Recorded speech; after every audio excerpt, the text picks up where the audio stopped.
السلام عليكم ورحمة الله وبركاته. كيف حالكم طالباتي الغاليات وطلابي؟ اليوم لدينا درس جديد في العلوم.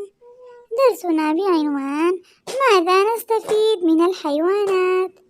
بداية انظروا إلى الصورة الموجودة أمامكم. ما هذه الصورة؟ على ماذا تحوي؟ ماذا يوجد بداخلها؟ هناك مجموعة من الأبقار. أين موجودين؟ موجودين؟ نعم، في مزارع خاصة بتربية الأبقار. هل نظرتم إليها جيدا؟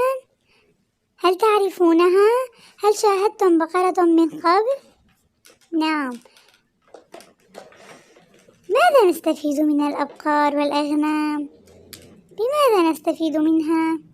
ما هي فائدة الأبقار؟ ماذا تعطينا؟ أحسنتم، تعطينا الحليب، أيضا اللحوم، ويمكننا أيضا أن نستفيد من جلدها. إذن ننشئ مزارع لتربية الأبقار والأغنام.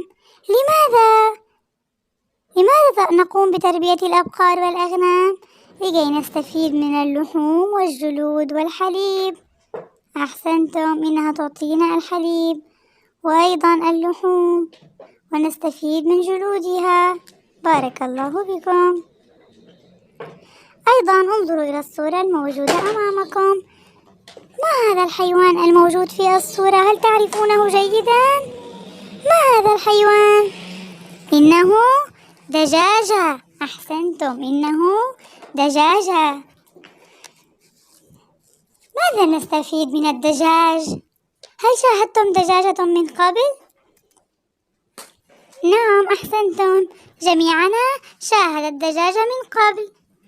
هل تعرفون ماذا نستفيد من الدجاج؟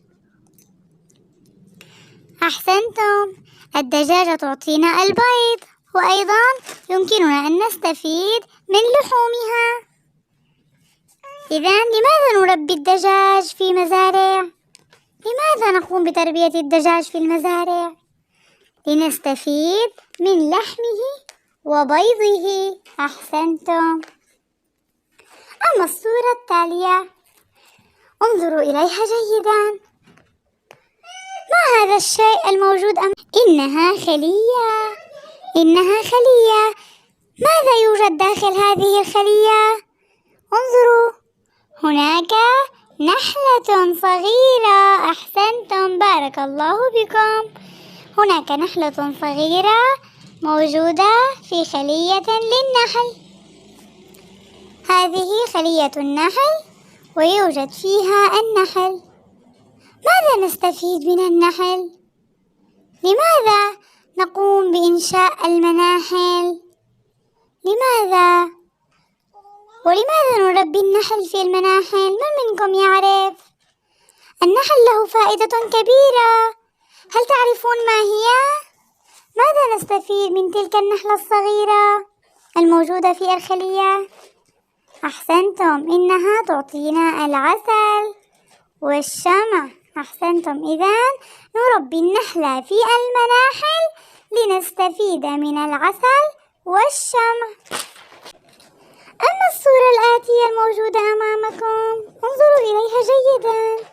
إنه حيوان لطيف، جميعنا نحبه ونتمنى رؤيته بشكل دائم.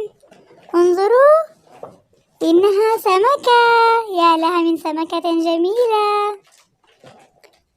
أين تعيش الأسماك؟ هل تعرفون؟ هل الأسماك تعيش في اليابسة أم تعيش في البحر؟ أين تعيش؟ أحسنتم، إنها تعيش في المياه، في مياه البحار والمحيطات والأنهار.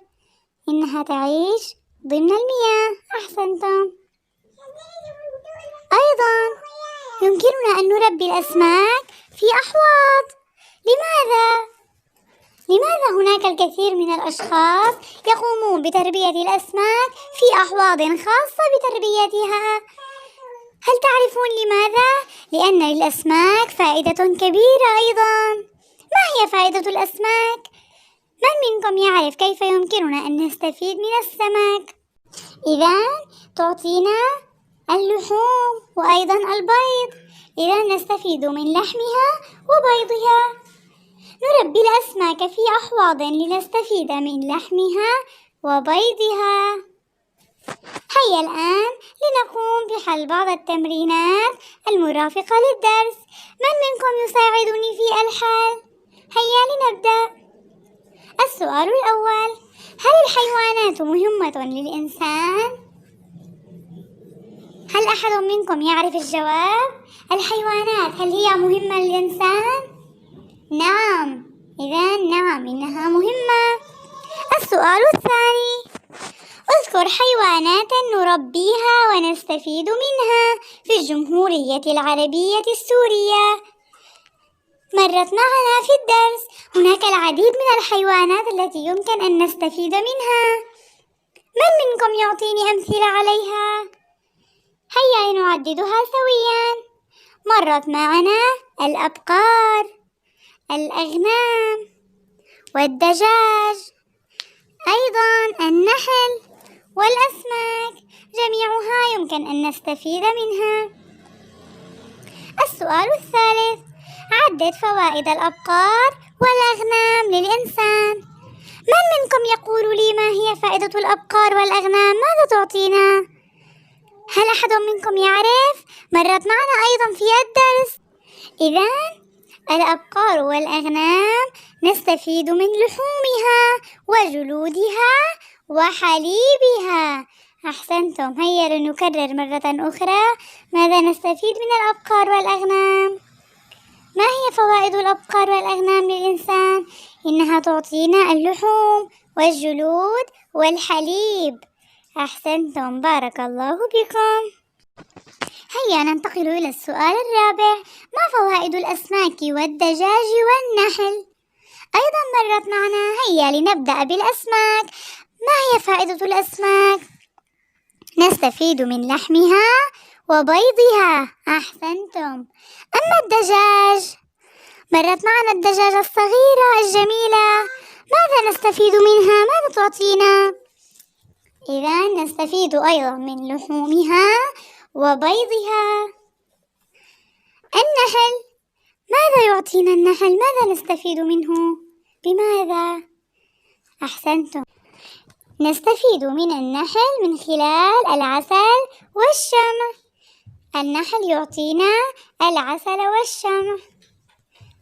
هذا كان واجبنا لهذا اليوم. شكرا لكم أصدقائي التلاميذ، ودمتم بأمان الله. إلى اللقاء.